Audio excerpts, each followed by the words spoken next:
괴로움은 기회입니다 라는 제목 아래 하나님의 말씀을 4번이나 받았고 오늘 이렇게 5번째 말씀을 받으려고 합니다.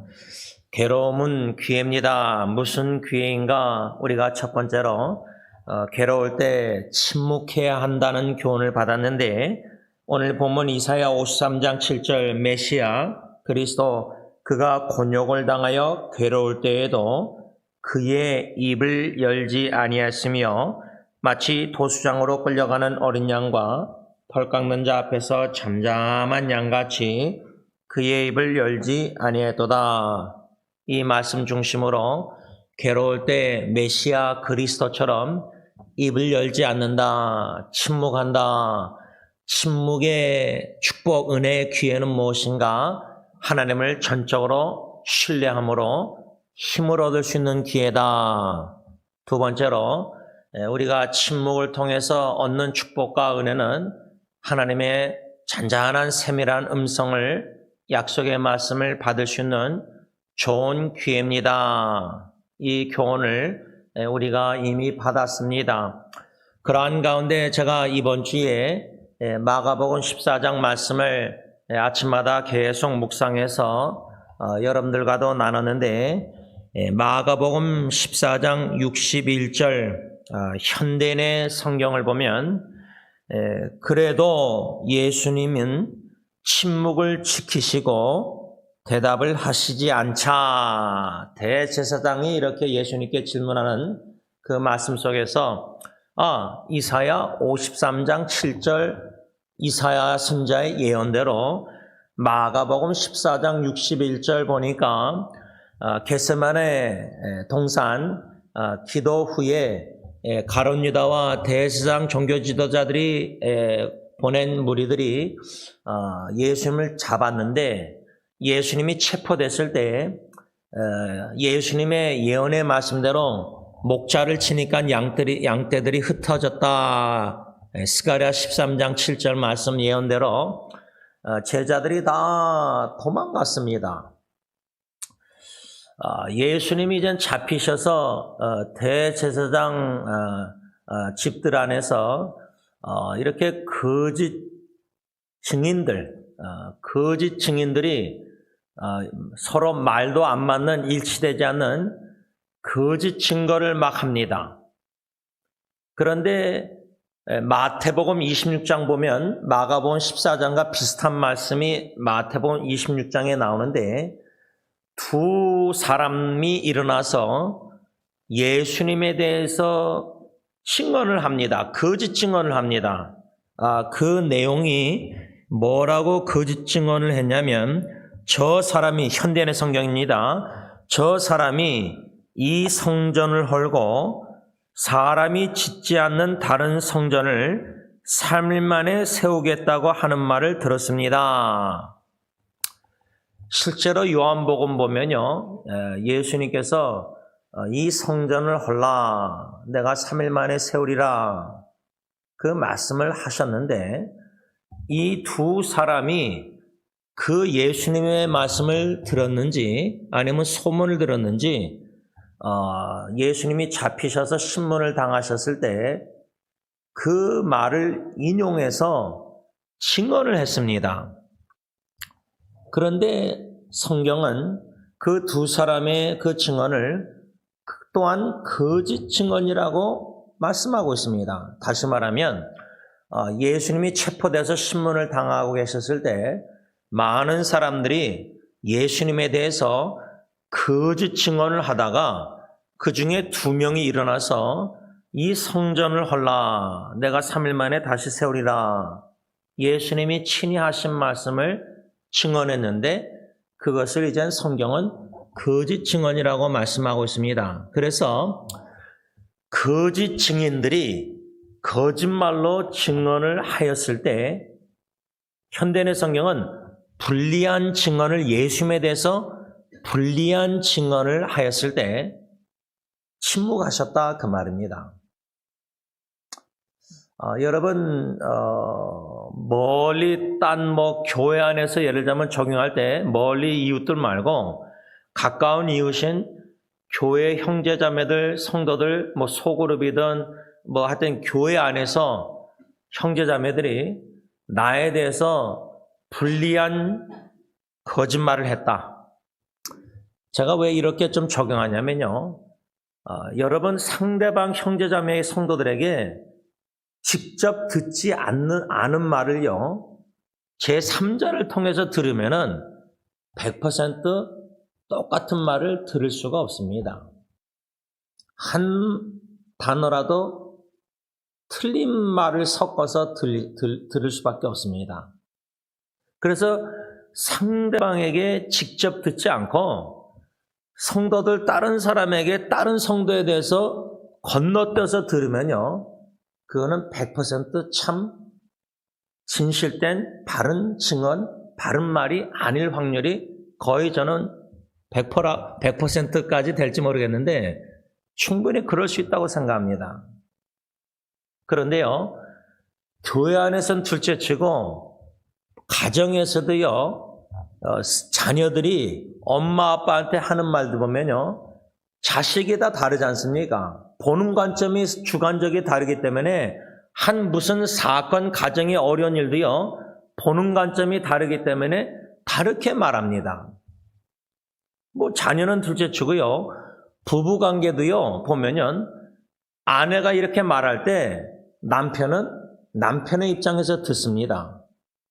그러면 아내의 한마디를 남편은 자기의 입장에서 생각을 섞어서 생각을 하기 때문에 아내의 말도 100% 남편이 그대로 듣지 못합니다. 섞어서 듣습니다.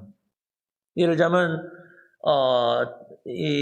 제가 저희 부부 얘기를 이제 아내 허락 없이 안 하려고 하니까 다르게 또 얘기를 해야 되는데, 아내가 한마디 하면요, 저는 남편으로서 제 입장에서 제 해석에서 듣습니다. 아내 말을 100% 아내 입장에서 고지 들을 수 있는 능력이 아직 100% 없습니다, 저는. 근데 결혼 생활 60년, 70년 해도요, 남편이 아내가 한마디 하면 상대방 배우자는 100% 고지고대로 듣지 못하고 자기 입장에서 왜 내 아내가 내 남편이 저렇게 말할까? 그 생각이 탁 들으면은 그걸 섞어서 남편 말을 듣습니다. 무슨 말을 하려고 하냐면, 예수님께서 이 성전을 헐라 3일 만에 내가 세우리라, 그 말씀을 유대인들은요, 들은 사람들은 문자적으로 들어서 성전 모독죄다. 왜냐하면 그들에게, 유대인들에게서는 예루살렘 성전이 신격화할 정도로 얼마나 중요한데, 예수님이 너희들이 그걸 헐라, 이건 큰 범죄였습니다. 그 당시에. 지금이야 뭐 교회 건축할 때 건물을 다 헐어버리고 새롭게 기초부터 지읍시다 하면 얼마나 좋아해요. 근데 그 성전을, 예를 들자면 제가 자라나면서요, 아버님, 할아버지, 할머니 시대 때는 이 성경책을요, 얼마나 귀하게 여겼냐면은, 그러니까 말씀이 중요하지만 그 성경책에 써 있는 하나님의 말씀이 얼마나 중요하고 사랑하고 귀하게 여겼으면 이 성경책도 함부로 차 안에 두고 넣고 뭐 어디다 이렇게 하찮게 집안에 화장실에 올려놓고 이러지 않으셨어요. 화장실에 어떻게 더러운 화장실에 성경책을 놓고 읽어요? 예를 들자면 옛날에, 그렇죠? 그러면 그런 식으로 생각하면 2000년 전에 1세기 때, 예수님 시대 때 유대인들이 성전을 구약부터 성전 세웠을 때부터, 솔로몬 시대 때 성전 졌잖아요. 다윗은 얼마나 성전을 짓고 싶어 했어요. 뭐 요즘 성전 건축, 그런 하나님의 성전을 경외하고 하나님의 예배 쳐서 뭐 하나님 중심댁으로 성경 건축합니까? 그 정도로 옛날에는 성전을 귀하게 여겼는데 예수님이 그걸 헐어버려라, 너희들이.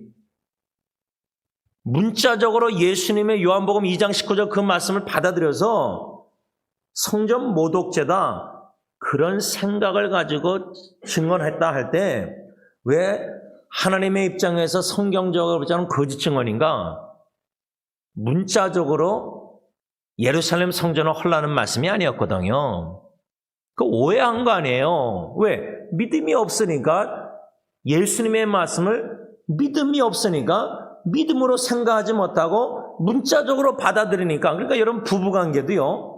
남편이 나름대로 참 가정의 위기, 어려운, 괴로운 일 속에서 하나님께 울부짖고 기도하고 하는 가운데 약속의 말씀을 받고 주님의 음성을 듣고 침묵 속에서 힘을 얻어서 사랑하는 아내에게 우리 자녀 문제에 이렇게 말씀 중심으로 믿음으로 대처하자. 그런 의도로 남편이 침묵하다가 기도하는 가운데 말씀 받고 아내한테 성경 구절 받은 말씀 나누면서 이렇게 결정하자. 예를 들면 제가 주의 인자하심이 생명보다 나음으로 내 입술이 주를 찬양할지로다. 시편 63편 3절 말씀 받고 아내한테 은혜 받은 걸 나누면서 아기를 빨리 죽게 하기로 결정하자 할 때 아내가 따르지 않고 그 말을 그대로 믿음으로 안 받고 인간적 엄마의 입장으로 감정으로 아기 끝까지 빨리 죽게 하지 말고 천천히 죽게 하는 결정 주일날 제 말을 안 따를 수가 있었잖아요. 아내가요. 그 월요일 아침에 말씀 받은 걸 나눴을 때 믿음 없으면 남편 말 못 받아들여요. 그거 어떻게 자기가 뱃속에서 9개월 시켜 있다가 태어난 아기를 병든 아기를 55일 동안 보다가 빨리 죽게 결정을 해요. 그건 성령님이 다 하신 거예요. 그러니까 여러분 부부관계도요. 괴로울 때 침묵 속에서 참 하나님께 신뢰함으로 세임을 얻어서 약속의 말씀 음성을 들었는데 내가 한 몸인 제일 가까운 내 짝꿍 아내에게 나눴을 때 우리 남편들 괴로울 때 그렇게 나눴을 때 여러분들 부인들이 고치 그대로 믿음으로 받아들이고 생각합니까? 아니면 여러분들에게 아내가 막 자기 얘기를 합니까? 남편하고 의견 다른 믿음으로 말씀 나눈 걸 믿음으로 못 받아들이고 문자적으로 받아들여서 내 남편에 대해서 원망하고 주로 원망하죠. 남편을. 여러분 그러니까 욥기에서요. 욥의 아내가 다 물질 잃었을 때 남편에게 하나님은 저주하고 죽어라 그런 말 안 했어요. 두 번째 시련 10자식 다 죽었을 때도 욥의 아내는 남편에게 원망하고 입술로 범죄 안 했어요. 근데요. 자식 하나 지금 괴롭고 힘든데 아내가 남편에게 얼마나 불평의 원망의 소리를 쏟아냅니까? 자기 괴롭다고. 남편 괴로운 거는 남편도 아버지인데 얼마나 괴로워요. 자식 문제로. 엄마만 괴롭습니까? 우리 아빠들도 얼마나 마음 아파하고 눈물 나고 괴로운데 그러니까 무슨 말이냐면 괴로울 때 주님의 얼굴 바라보라 위로 뭐 이런 거 다 우리 찬양했는데 부부관계에서도요. 아내가 남편에게 쏟아내는 원망들 그 남편의 입장에서 괴로운데 아내가 그러면 더 배로 괴롭지 않습니까? 자식보다 아내가 이해 못하고 오해하고 남편을 사랑을 오해하고 막 그러면 얼마나 괴로워요. 예를 들자면 이런 가운데서도 여러분 침묵하실 수 있습니까? 우리 남편들이요. 계속해서 하나님을 신뢰하고 하나님께 힘을 얻어서 말씀 세밀한 음성 듣고 버텨내고 부인이 오해하고 이해 못하고 지지 못하고 여러분들 결정 묵묵히 영적 지도라서 가정을 이끌어 나갈 수 있습니까? 이끌어 오셨습니까? 지금까지? 저는 그래서 이번 주에 이 마가복음 14장 61절 이 문맥을 묵상하면서 이사야 53장 7절 말씀대로 메시아 그리스도는 진짜 예언대로 성취하시고자 잡혀서 제자들 다 뭐 죽겠다고 따라가겠다고 베드로 그랬는데 다 도망가 버리고 거짓 증인들이 막 거짓말로 막 자기에 대해서 막 불리한 증언하는데 대답지 아니하시고 침묵하셨더라. 교회 안에서 여러분들 막 여러분들에 대해서 여러분들은 진심으로 주님 사랑하고 교회 사랑해서 섬겼는데 그 섬긴 일에 대해서 뭐 리모델링 할 때도 마찬가지죠. 뭐 막 별의별 얘기하면은 그 수고한 사람들은 얼마나 힘들어요. 괴로움 당하고 오해하고 진심을 몰라 그러니까 교회 안에서 사람들에게 성도들에게 진심을 알아달라고 그래서 봉사하는 건 아니지만 그 진심을 오해해서 막 수근수근하고 비난하고 비판의 소리 내면 여러분들에 대해서 그래서 막 여러분 통해서 귀를 들리면 그 괴롭지 않겠습니까? 그런데 여러분 그러면 억울해서라도 변명해서라도 아닙니다. 저 진심으로 교회 사랑해서 이렇게 봉사한 겁니다. 본능이 그 부부관계에서는 본능대로 막 말하잖아요. 쏟아내잖아요. 우리 남편 아내에게. 적어도 남편들은 아내한테 안 하면 아내들은 남편한테 막 쏟아낼 거 아니에요. 그리고 우리 남편들 예수님처럼 대답지 아니하고 그 와중에서도 아내가 그렇게 오해하는데 내 진심 사랑을 오해하는데 침묵하고 주님만 신뢰하고 주님의 음성 말씀 듣고 믿음으로 꾸준히 그렇게 견뎌나갈 수 있습니까?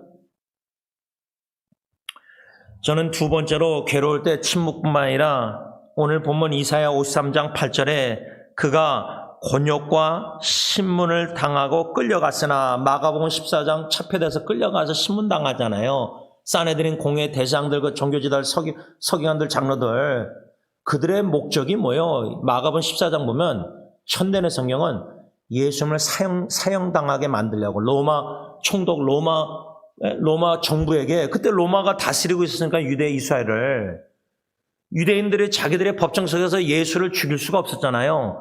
사형시킬 수 있는 권한이 로마 정부에게 있었잖아요. 그래서 십자가 처형시키려고 그렇게 거짓 증인들까지 매수해가지고 분명히 그렇게 했을 거 아니에요. 그런 와중에 그 세대 중에 누가 생각하기를 그가 메시아가 산자의 땅에서 끊어짐. 산자들 땅에서 끊어졌잖아요. 육신에 죽어서 십자가 무덤에 3일 동안 계셨잖아요. 끊어짐은 마땅히 뭐요? 형벌받을 내 백성의 허물을 인함이라 했으리요. 그러니까 예수님의 신문당한 핍박, 환난, 괴로움, 다 모든 고통도 십자가의 죽으심 이런 모든 거 우리가 복음을 예수님을 묵상할 때 예수님이 왜 죽으셨는가? 왜 예수님이 억울하게 그런 모든 거짓 증언들의 불리한 증언을 받으시고 죄 없으신 분이 죄인 취급당하면서 성전 모독죄로 어떻게 예루살렘 성전을 허물라고 말하느냐? 더 나아가서 자기가 하나님의 아들 하나님과 동일시 여기는 발언을 하셨잖아요. 예수님은 하나님이시니까. 근데 믿음이 없으면요. 여러분 이 말씀들을 가정에 제가 부부관계 자꾸만 적용하는 믿음이 없는 아내는요. 믿음이 없는 남편은 가정의 위기 때 가정의 위기가 오면 그 사람이 남편, 아내, 엄마, 아빠가 믿음이 없는지 조금 있는지 없는지 알 수가 있어요. 그러면 믿음이 연약해서 들쳐져가지고 막 어쩔 줄 몰라서 불안하고 걱정, 염려하면서 막 예를 들자면 그럴 때 입에서 나오는 말을 들으면 알 수 있어요. 이 사람이 진짜 믿음으로 얘기하는지 자기 입장에서 인간적으로 막 말하는지 원망 불평하는지 말하는 내용을 보면은 이 사람이 믿음이 어디에 있는지 알 수가 좀 있잖아요. 주관적으로 우리가 생각할 때 그렇죠? 예수님이 십자가에 죽어가시는데 성전 모독죄로 죽어 마땅하다. 사형당해야 된다. 십자가에. 예루살렘 성전 헐라고 했으니까. 또 자기는 하나님의 아들 하나님이라고 동일시했으니까 하나님은 유일하신 한 분인데 삼일체는 우리 믿는데 유대인들이 삼일체 믿습니까? 지금도 안 믿는데 정통파들은요. 신론을 지금 예수님은 하나님과 동일시한 신론에 대해서 이거 도전하는 건데 엄청난 큰 죄인데 그러니까 유대인들의 생각은 예수는 마땅히 하나님께 한 분이신 하늘에 계신 하나님께 저주받아서 저주에 남은 십자가에 마땅히 죽어야 된다. 그래서 십자가에 못 박으라고 그렇게 외치면서 다른 강도 바라바를 풀어달라. 그러면 예수님은 그 강도보다 더 큰 죄인이라고 여긴 거예요. 그런 생각으로 가득 찬 거예요. 그런데 이사야 53장 8절에 이사야 선지자를 통해서 하나님이 예언하시는 메시아 그리스도의 예언은 8절에 마땅히 형벌받은 누구요? 하나님의 백성인 저와 여러분들이에요. 유대인들이에요. 자기 백성을 위해서 오셨는데 거절당하고 그들에게 못 박으라고 십자가에 외침당해서 결국 십자가에 사형당하셨잖아요. 누구 때문에 그렇게 형벌, 모든 고통, 모든 진노, 하나님의 거룩한 진노? 누구 때문이에요?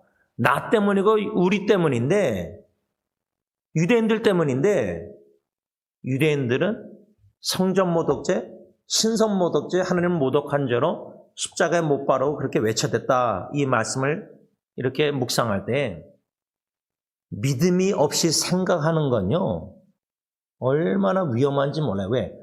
불신앙으로 생각이 가득 차는 부부관계 보면요, 불평, 원망이 가득 차 있어요.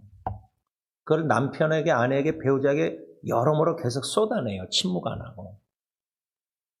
그만큼 믿음이 없이 불신앙으로 생각하는 거예요.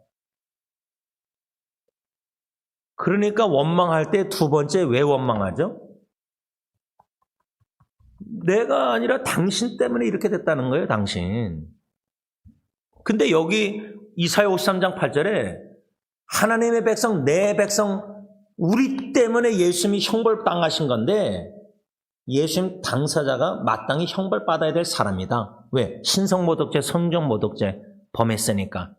이 생각에 불신앙의 비성경적인 마귀 사탄의 역사에서 생각 영역에 심어놓은 삐뚤어진 생각은요, 상대방을 원망해요. 자기 자신의 죄는 생각 못하고요, 허물은.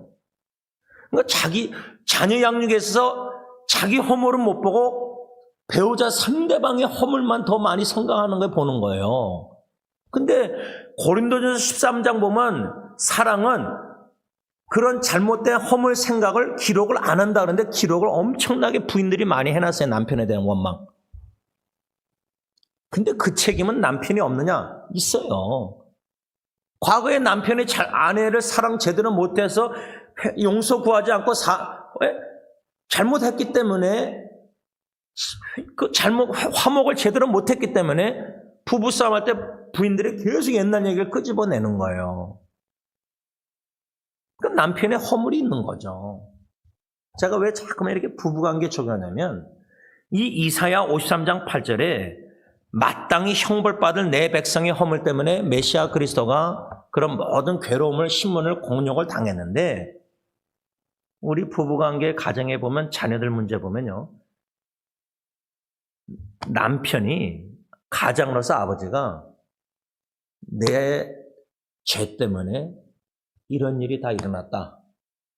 내 책임이다. 적어도. 아담이 하와가 범죄해도 그 가정의 대표인 신적 권위를 남편에게 줘서 아내와 자녀를 양육하고 지도하라고 이끌라고 선물로, 은혜 선물로 아내하고 자녀를 줬는데 남편이 그 책임을 감당 못했기 때문에 아내나 자녀가 그렇게 된 거면은 책임의식을 가진 믿음의 겸손한 가장이라면 내 죄로서이다. 내 탓을 하잖아요. 다윗처럼 그 제사장 죽었을 때 자기 탓으로 돌렸잖아요.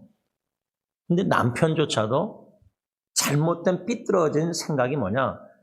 나 때문에 예수님 십자가 주셨고 고난당하셨고 가정에 이런 어려운 모든 게 제가 나 때문에 지금 하나님의 영광을 돌리지 못하고 하나님의 이름을 먹칠하고 있는데 내 책임의식을 생각을 못하고 있다는 건 남편들이. 왜? 그런 믿음이, 성숙한 믿음이 없기 때문이에요. 남편조차도 아내를 원망하고 자녀를 원망하는 거예요. 그러니까 여러분, 괴로울 때 첫 번째 침묵하라는 교훈, 그것도 힘든데요. 믿음 없이 은혜 없이는 못하는데 두 번째 교훈은 생각하라. 내 백성, 하나님의 백성, 허물 때문에 그리스도 메시아가 곤욕과 신문과 모든 고통과 고난과 죽임 당하셨는데 내 허물을 깨닫지 못하고 있는 거예요. 뭐 교회로 얘기하자면 내가 잘못하고 믿음 연약해서 불순종하고 불신앙 속에서 잘못된 삐뚤어진 생각을 하나님의 음성 듣지 못하고 사람의 말만 듣고 막 이렇게 종교생활하면서 누구를 비난하고 비판하고 뒤에서 수근수근 하는데 내 탓이다는 생각을 한 번도 안 해보고 저 사람 탓이다, 성도.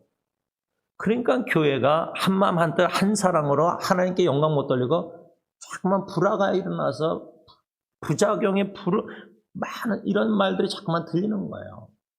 말씀을 좀 정리하고자 합니다. 여러분, 그러면 과거에 괴로웠을 때 어떤 생각을 내가 했는가?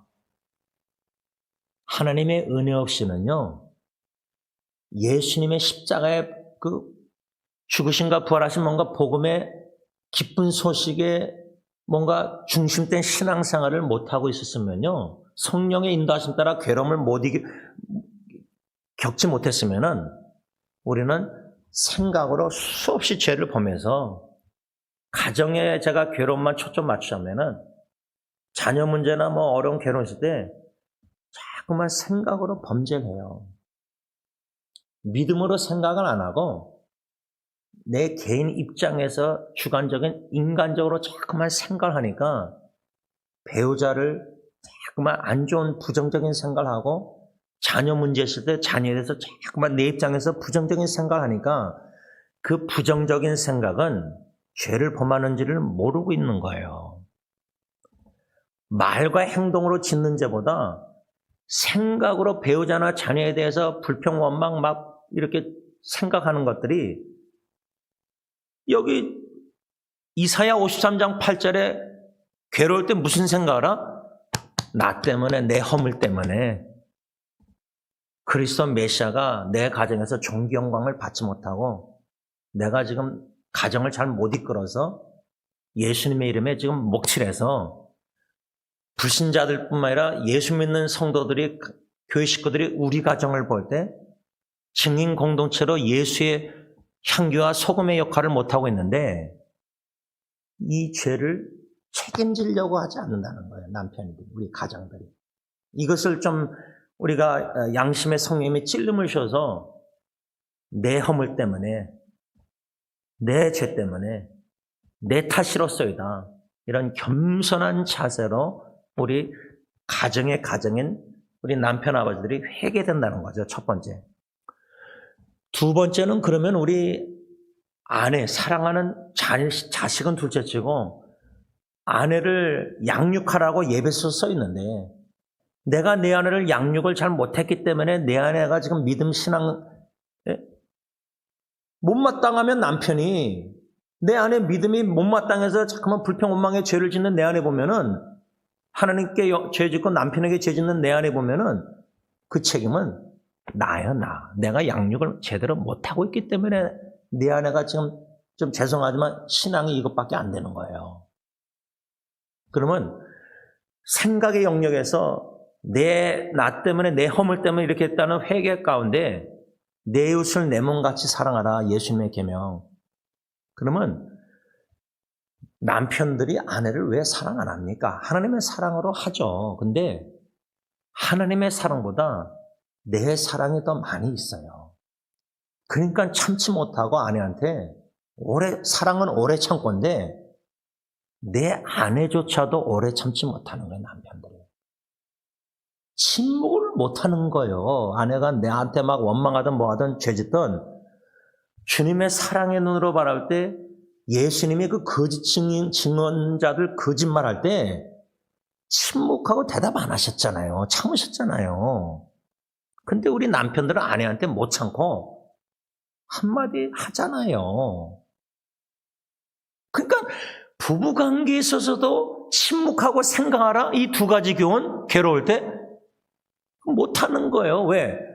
남편이 제일 힘든 게 자식 때문이 아니에요. 제 입장에서는 아내가 나를 이해 못하고 오해할 때 그러면 내 입장에서는 내 변명을 하고 싶잖아요. 당신 오해를 좀 설득시키려고. 그럴 때도 침묵하고 주님께 나가서 신뢰함으로 힘을 얻어서 말씀 받고 주님과의 친밀한 교제 속에서 아내를 무조건적으로 사랑하는 거예요. 내가 오해를 받을지언정. 내가 이해를 아내한테 원하지만 오히려 돌아오는 게 오해라면은 그래도 침묵 속에서 주님을 생각하고 내 허물 때문이다. 아내를 양육할 책임을 무조건적으로 희생적으로 예수처럼 겸손히 사랑으로 계속해서 진실되게 신실하게 제뉴인 하트로 진정으로 섬기는 거예요. 순수한 마음으로. 마지막 세 번째로 가정의 부부관계를 제가 적용하면서 괴로울 때 침묵하고 생각하는 이 두 원리. 그렇게 아내를 이웃 사랑하면서 마지막 세 번째 제가 권면하고 싶은 거는 우리가 남편들이, 가장들이요, 이 세 가지를 생각해야 되는데, 첫째는 오직 예수님만을 생각해야 돼요. 아내를 바라보면서 아내 말을 들으면서도, 아내의 원망이나 불평 다 들으면서도 예수님을 생각해야 돼요. 여러분 죄송합니다. 우리 아내들도 믿음이 나보다 연약한 남편이 막 나를 원망하고 자식의 문제에 대해서 막 뭐라고 하도, 제가 남편 중심으로 설교 적용하지만 우리 아내들도 거꾸로 적용하면 돼요. 내 남편이 나한테 자꾸만 원망하고 불평하고 나를 오해하고 이해하지 못하고, 그럴 때 생각할 때 첫째 예수님, 나의 신랑 되신 예수님만을 계속해서 묵상하고 생각해야 돼요. 두 번째는 예수 그리스도의 복음을, 기쁜 소식을 생각해야 돼요. 들리는 게 원망의 소리, 배우자가 자꾸만 자녀들도 막 슬픈 괴로운 일들이 일어나도 들리는 소리들이 좋은 소리, 부정적인 소리 자꾸만 들려도 예수 그리스도의 기쁜 소식, 복음, 십자가의 죽으심과 부활하심, 좀 더 넓이 예수님의 탄생부터 해서 재림까지 예수님의 복음을, 기쁜 소식을 자꾸만 듣고 생각하면은 그 신적 기쁨으로 괴로울 때 슬픔을 넉넉히 견뎌내고 이겨나갈 수 있다는 거예요. 마지막 세 번째 생각은 위의 것을 생각하라. 하늘나라를 생각하라. 영원한 것을 생각하라. 순간적인 것을 생각하지 말고, 그리할 때 수요예배 때 원로 목사님, 하나님이 우리를 선택하신 목적 네 가지를 제가 요약했잖아요. 그 중에 하나가 예수님의, 하나님의 아들 형상, 예수 그리스도의 형상, 베들레헴에 태어났을 때, 연약할 때, 죽으셨을 때 고난, 그게 아니라 예수님의 영광스러운 영적인 몸을 입을 우리 그 예수님의 영광스러운 예수님을 생각하라. 영광스러운 몸을 입을 거 아니에요. 예수님 재림할 때 호련히 부활하고 변화돼서 몸의 속량을 우리가 기대하잖아요. 더 이상 죄도 안 짓는 연약하지, 노아가 돼서 죽는 몸이 아닌 영광스러운 몸과 거룩한 흠이 없는 영광스러운 교회 신부가 돼서 예배 서서 새하늘과 새 땅에서 영원히 살 거 아니에요. 그런 위의 것, 하늘나라 것, 영원한 것을 생각함으로 순간적인 죽음이나 질병이나 고통이나 괴로움이나 정신이나 모든 이런 이 땅에서의 순간적인 것들을 넉넉히 이겨나가는 저와 여러분들이 될 수 있길 바랍니다. 기도하겠습니다. 하나님 아버지, 괴로울 때 생각하라. 하나님의 백성, 내 백성의 허물로 인해서 예수님이 모든 고난과 곤욕과 신문과 괴로움과 심지어 죽음을, 십자가에 처형을 당하셨는데, 이스라엘 유대인 백성들은 신성 모독죄와 성전 모독죄로 예수 나사렛 예수는 저주의 나무, 하나님께 저주를 받아 마땅히 형벌받아 저주의 나무에 죽어야 된다고 생각했습니다. 불신앙의 생각이 이렇게 무섭습니다. 그런데 이런 유대인들의 불신앙의 무서운 생각을 가정 부부관계에 적용할 때 얼마나 불신앙으로 생각해서 하나님께 입술로 마음으로 배우자에 대해서 얼마나 원망하며 범죄를 하고 있습니까? 이 죄를 너무나 가볍게 여기는 죄를 또 범하고 있습니다. 우리는 죽을 때까지 입술로, 행동으로 뿐만 아니라 생각으로, 불신앙의 생각으로, 원망의 생각으로, 불평의 생각으로 끊임없이 죽을 때까지 죄를 범할 것입니다. 그 범하는 죄의 숫자가 하나님의 은혜로 믿음이 성장해 나갈 때 그 생각의 죄가 숫자가 좀 줄어들 수 있겠지만은 더 죄를 범하는 깨달음은 더 많아지고 더 커질 겁니다.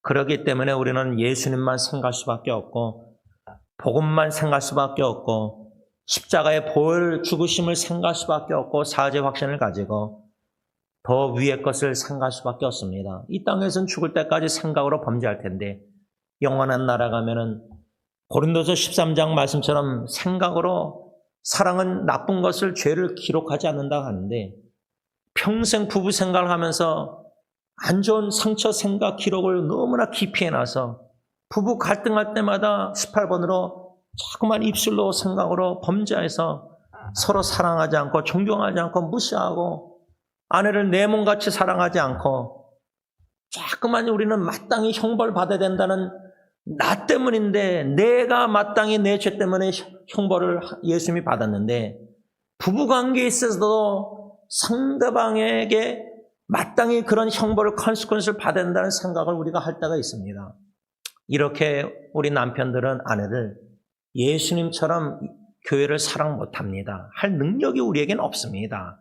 성령의 열매의 사랑, 로마서 5장 5절, 갈라디아서 5장 22절 그 열매를 더욱더 맺으셔서 하나님의 사랑으로 더욱더 충만해져가는 성령 충만해져가는 우리 남편들, 아버지들, 아내와 자녀를 하나님의 사랑으로 이웃을 내 몸같이 사랑할 수 있는 죽을 때까지 사랑을 배워서 사랑의 통로가 되어서 죽은 후에 우리 아내와 자녀들이 우리를 생각할 때 예수님의 사랑만을 추억에 담고 인간적인 남편의 사랑을 다 이겨나가서 극복해서 지워주셔서 예수님의 사랑과 작은 예수의 모습을 추모할 수 있는 놀라운 축복을 은혜를 베풀어 주셨기만을 예수님의 이름으로 간절히 기도를 올리옵나이다.